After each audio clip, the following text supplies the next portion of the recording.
If you know this man, shame on you for what you did to him.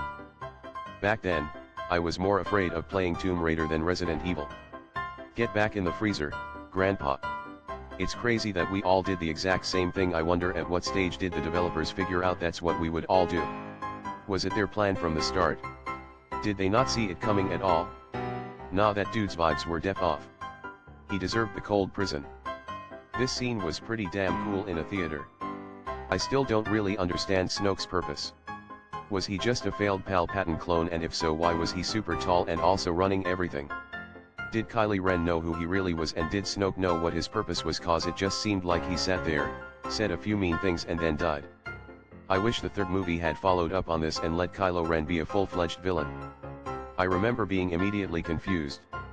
This is the best scene in all of Star Wars, and anyone who thinks otherwise is absolutely right. So I got myself this behemoth of a book. Cool. But it seems physically painful to read. Wow. First time I've seen all 7 books in one. This scene blew my mind as a kid. Was that Luke's face? And if that was Luke's face, what is going on? Were my questions. This scene was so freaking confusing as a kid, lol.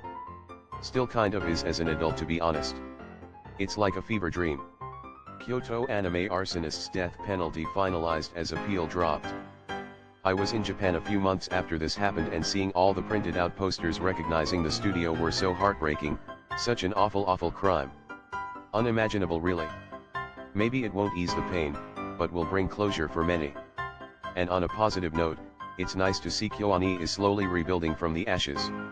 My heart aches every time I remember about this story. What movie actually made you cry from laughing so hard? What We Do in the Shadows on my first go around. Went into it totally blind and was dying at the Twilight references. Seeing the news anchor scene in Bruce Almighty where Bruce screws with Evan for the first time was hilarious. The birdcage. Basically any scene with Nathan Lane had me laughing my ass off. What has been the best MCU recast so far? If we ever get a movie with Ross and Banner, they're going to need a bit where they have no idea who the other is. First 2 are really not so much better, but just different kinds of performances. Terrence Howard for Don Cheadle, however, is just a plain upgrade. NGL, I think William Hurt would have been a better President Ross. I've just rewatched his scenes as Ross, and he's so intense and intimidating. Harrison Ford was great as well. He especially had an incredible chemistry with Anthony Mackie, but he had no as much charisma as William Hurt, as an antagonist. RIP. The evolution of Harry Potter. Everything was lit by candles, and by the end of the movies they were nearly all burned out. The story got progressively darker, lol. Why did they like making it so dark? Only true Harry Potter fans can hear this image face with tears of joy. It's among the darkest omens in our world. It's like trying to catch smoke. Just looked at the cast. Brother's name is Boy One. He didn't even have a character and he's still this iconic. Just read the end of Deathly Hallows for the first time. WTF was the movie. This is one of my primary criticisms of the movie, and it has been since it came out. You mean to tell me that there's no body? There has to be a body.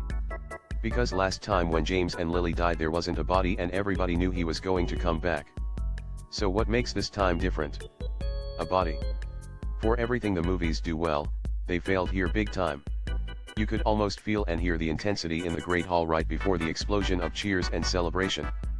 Like a build-up of oh my gosh, it's finally freaking over. Harry is safe at last. I agree with the ending part. When I read the name he chose for his youngest I was thinking asterisk, really? Albus Severus. Asterisk. Yeah, I really hated the way Voldemort sort of dissolved. The point was supposed to be that Voldemort was just Tom Riddle, he was just a man. And having him dissolve made him feel otherworldly. Spent 65 hours in basically the tutorial area of KCD2.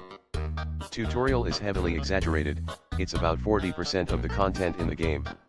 I'm playing the first one right now for the very first time before I get the sequel. About 40 hours in and I'm just really figuring things out. Glad I'm playing it before I jump into the sequel. Ubisoft revenues declined 31.4% to €990 million. What sucks is I remember hearing from an article that their 2 pillars going forward will be, you guessed it, open world and live service. The exact same thing they've been doing for years already.